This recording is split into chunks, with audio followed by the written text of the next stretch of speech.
ఉంది, సిగ్నేచర్స్ ఉంది, సిగ్నేచర్ ఉంది సార్. వాటంరెడ్డి శ్రీధర్ రెడ్డి గారు.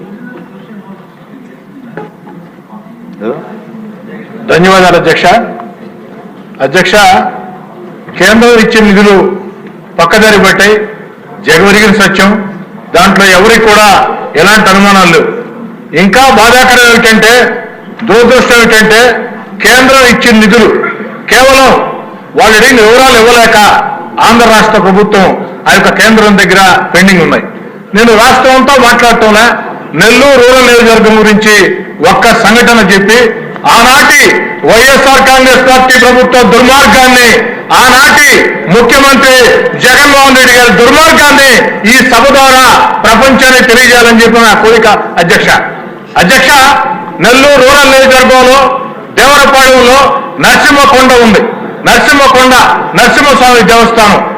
కలియుగ వెంకటేశ్వర స్వామి వైకుంఠం నుంచి తిరుమల వచ్చేటప్పుడు ఏదైతే భూలోకంకి వచ్చినప్పుడు తొలి అడుగు నరసింహకొండలో వేస్తే రెండో అడుగు కడప దేవుడి గడపలో వేసి తిరుమల వెళ్ళాడు. అంత ప్రసిద్ధి చెందినటువంటి పుణ్యక్షేత్రం.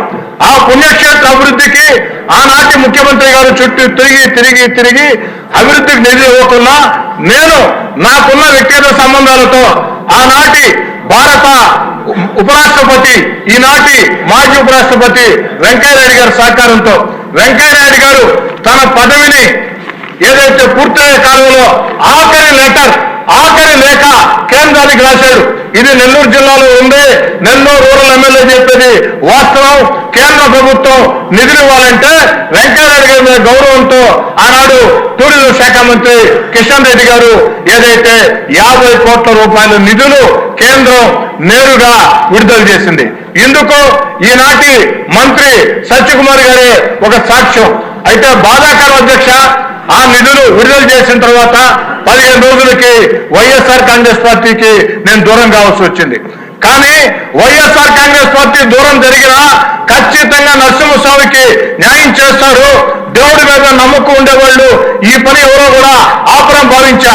కానీ ఆనాటి ముఖ్యమంత్రికి ప్రజల మీద నమ్మకం లేదు, దేవుడి మీద నమ్మకం లేదు, దుర్మార్గంగా దాన్ని ఆపేశాడు.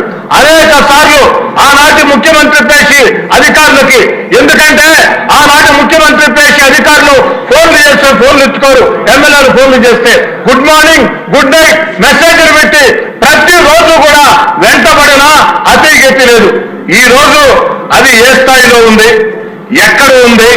ఏదైతే నెల్లూరు రూరల్ నియోజకవర్గంలో ఒక భారతదేశంలోనే విశిష్ట దేవస్థానం దేవరపాడు నరసింహకొండ దేవస్థానం కేంద్రం ఇచ్చిన 50 కోట్ల రూపాయల డబ్బులకి రాష్ట్రం డిపిఆర్ ఇచ్చిందా లేదా?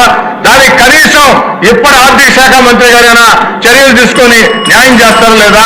నా మాటలు ముగించే ముందు ఒక మాట అధ్యక్ష.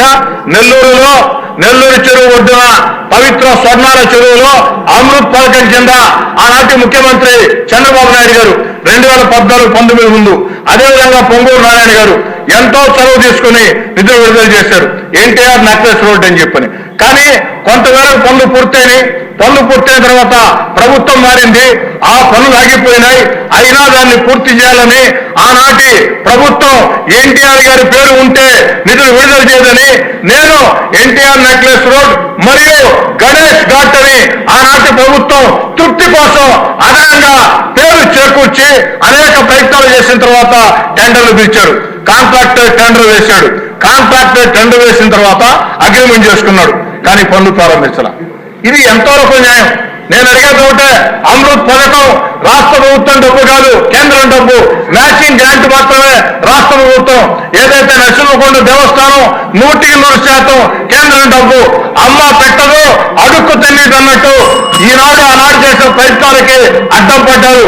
ఈనాడు ఈ యొక్క ప్రభుత్వంలోనైనా ముఖ్యమంత్రి గారిని, ఆర్థిక శాఖ మంత్రి గారిని, పొంగూరు నారాయణ గారిని ప్రత్యేకంగా కోరుతూ ఉన్నా ఆ పనులు మొత్తం కూడా పూర్తి చేయాలని చెప్పి.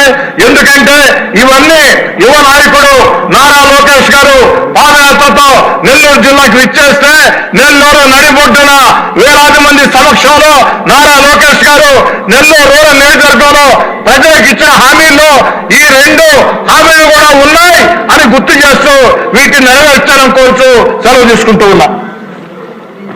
ఓకే, ఆల్సార్ గారు.